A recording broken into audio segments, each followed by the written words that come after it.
Assalamualaikum warahmatullahi wabarakatuh. Sampurasun. Alhamdulillah wassalatu wassalamu ala Rasulillah Muhammad ibni Abdillah wa ala alihi wa sahbihi wa mawala. Amma ba'du.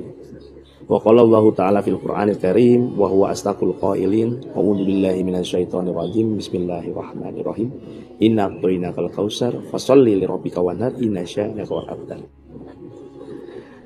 Seluruh santana Kesultanan Cirebon dan seluruh zuriah Sunan Gunung Jati, seluruh zuriah keluarga besar Wali Songo yang dirahmati oleh Allah Subhanahu wa taala. Saya Pangeran Kuda Putih, Sultan Sepuh Jainuddin II Aryana Terja, Sultan Sepuh Keraton Kasepuhan Cirebon. Dalam hal ini menyikapi rumor di media sosial yang sangat luar biasa rame dan juga membuat semua pihak bingung, ya. Dan ini yang mendorong bahwa akhirnya saya harus menyampaikan sesuatu hal. Dan ini yang tidak habis pikir, ya. Saya tidak habis pikir bahwa statement tersebut keluar dari orang yang selama ini saya hargai, ya, dan saya hormati bahkan, ya. Tidak menyangka bahwa bahasa tersebut ini sangat menyakitkan, khususnya keluarga besar Wali Songo, ya, dan juga Sunan Gunung Jati. Ya, saya yang ada di Keraton Kasepuhan sebagai Sultan pun kaget mendengar hal tersebut, ya. Ini yang saya putarkan video beliau, ya, dalam sebuah pernyataannya yang sangat luar biasa, dengan semangat dan menggebu-gebunya, penuh dengan keyakinan sekali. Banyak orang sekarang ngaku cucunya Wali Songo, bahwasanya tidak ada anak cucu Wali Songo. Kalau ada orang yang sekarang ini, yang sekarang ngaku cucunya Wali Songo, itu nggak ada. Sekalipun ada dari pihak ibu, bukan dari pihak abah. Kalau dari pihak ibu terputus. Wali Songonya para habaib. Ini menurut para ahli nasab, hampir 500 tahun generasinya lenyap. Ya, ya, ini di statement ini oleh Bahar Smith. Siapa yang tidak kenal sosok beliau yang notabene dikenal dengan Habib Bahar Smith, ya. Ini yang sangat disayangkan keluar dari mulutnya beliau dengan penuh keyakinan yang menyatakan bahwa turunan Wali Songo ini terputus. Wali Songonya habaib, tapi turunannya ini tidak ada di Nusantara. Kalaupun perempuan, itu terputus. Namanya anak, nggak ada yang terputus. Tetap saja turunan. Mau dia laki-laki, mau dia perempuan, ya. Bagaimana dengan Siti Fatimah? Itu perempuan beliau.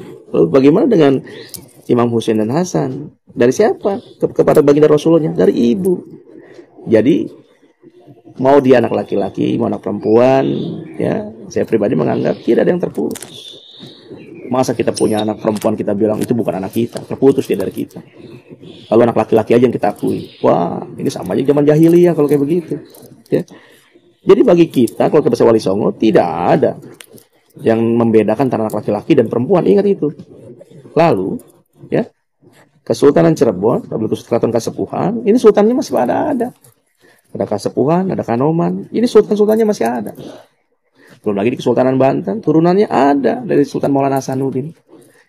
Jadi, kalau Anda tidak mengetahui mengenai sejarah Nusantara, cukuplah diam.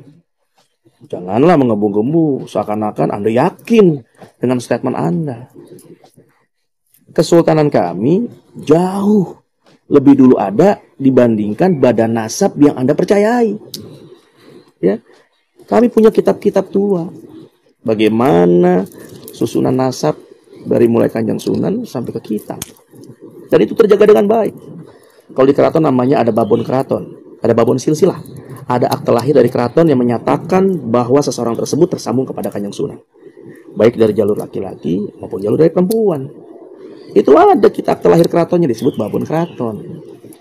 Lalu saudara kami juga yang memang zuriahnya dari Sunan Gunung Jati bukan cuma yang di dalam keraton, tapi yang di luar keraton di wilayah Cirebon semuanya juga turunan.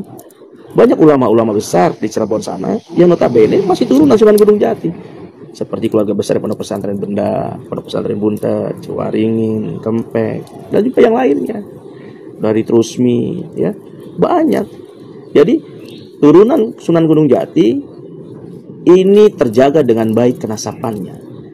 Ketika badan nasab yang Anda percaya ini mengatakan demikian, maka itu tidak benar.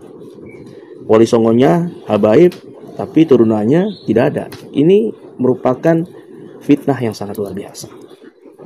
Jadi saya harap para Bahar Smith untuk bisa menyadari diri dan mengakui ada sebuah kehilapan atas apa yang diucapkan. Seharusnya tabayun dulu pada keluarga besar kami, ya, baik di Benda, ya, baik di Bunta, dan pondok pesantren yang lainnya. Para ulama-ulama silakan bertabayun atau ke keraton, mangga, kan gitu. Jadi saya minta kepada Bahar Smith hati-hati dalam berucap. Ketika kita berbicara bernasab kepada baginda Nabi, maka yang dilihat adalah tutur bahasa dan akhlak. Saya sempat lihat juga beberapa dakwah Anda ini mengeluarkan bahasa-bahasa yang sangat kotor sekali, ya, memaki, menghujat. Ini sangat disayangkan. Di mana perjalanan para zuriyah Wali Songo, para ulama-ulama, para kiai-kiai selalu beriringan selama ini dalam dakwah Islamnya, ya, selalu bersama-sama dalam syiar, dalam dakwah. Kenapa Anda melontarkan dengan bahasa seperti ini? Kalau bicara galak, kami bisa galak. Kalau bicara tegas, kami pun bisa tegas. Kalau berbicara jihad, kami pun bisa jihad. Karena dari mulai nenek moyang kami dulu dijajah oleh VOC, oleh Hindia Belanda, dari dulu berperang leluhur kami itu, termasuk di Kasepuhan, sampai dikudeta di Kasepuhan itu oleh Belanda dan juga abdi dalamnya. Kami jihad, kami selalu berperang. Jadi bicara masalah semangat jihad bukan cuma milik Anda dan juga kelompok Anda.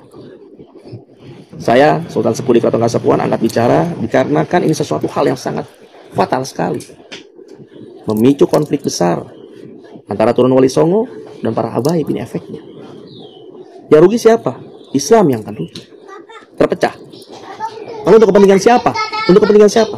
Untuk kepentingan orang-orang yang ingin Islam ini pecah. Jadi saya harap kepada Bahar Smith, mulai saat ini jangan pernah mengeluarkan kata-kata yang dapat menyakitkan hati kami semua. Bicara nasab, bicara Anda tersambung kepada baginda Nabi, silakan. Karena itu pertanggungjawaban Anda pribadi kepada Allah nantinya.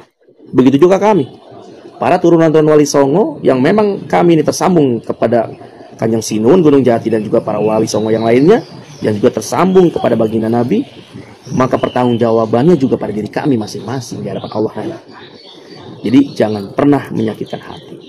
Sesungguhnya baginda Rasulullah tidak pernah terucap dari mulutnya untuk menyakitkan hati orang lain. Ketika kita mengakui bernasab kepada baginda Rasulullah, maka jaga sikap, jaga akhlak. Karena baginda Nabi tidak pernah memaki, mencaci orang lain. Apakah pantas kita sebagai turunannya, kita mengeluarkan dalam dakwah sebuah cacian dan makian terhadap orang lain? Walaupun